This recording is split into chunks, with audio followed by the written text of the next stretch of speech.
182 ધારાસભ્યમાં એક ધારાસભ્ય એવો કે એને મુદ્દો કોઈ પણ હોય કાયમ વિરોધ જ હોય અને હોય જ તેને વિરોધ પાય. તમે ગયા છો કોઈ દી ચૂંટણી ગયા પછી પોતાના મત વિસ્તારમાં કર્યો છે કોઈ દી લોક દરબાર?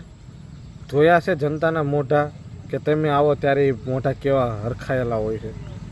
ભાડ્યું જ નથી કાંઈ. તો તમે શું વિરોધ કરવાના? જે ખરેખર જનતા સાથે જોડાણેલા છે એ વિરોધ કરે.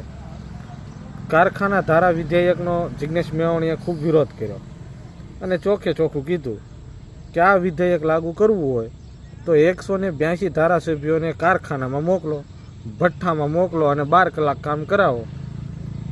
તો મજૂરો પાસે 12 કલાક કામ કરાવવા એ યોગ્ય છે. અને વાત તો સાચી જ છે ને. 162ની ટુકડી સામો એકલો છે આ. તો એ ઊભો છે ને મેદાનમાં, મેદાન છોડીને ભાગશે નહીં આ ધારાસભ્ય. કેમ કે જનતા હારે જોડાયેલો છે. તમે ચૂંટણી આવે પછી ક્યાં ગુમ થઈ જાવ છો એ જ ખબર નથી.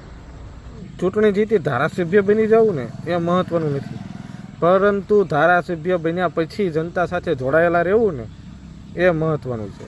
એને સાચો પ્રતિનિધિ કહેવાય. અને આવા પ્રતિનિધિ હોય ને કાયમ વિરોધ કરે.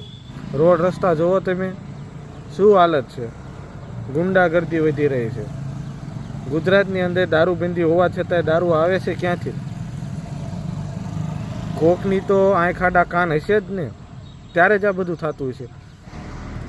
એટલે આ જિગ્નેશ મેવાણી જેવો નિડરતાથી સવાલ પૂછે છે ને ત્યારે આ 162ની ટુકડી રહી ને એના હાજા ગગડી જાય અને ગગડવા જ જોઈએ. કેમ કે ક્યાંક ને ક્યાંક તો આ બધા ટેબલ તો ઘસતા રહેશે. એટલે સમજી જાઓ. જય હિન્દ, જય ભારત, વંદે માતરમ. જેનો બાપ નહીં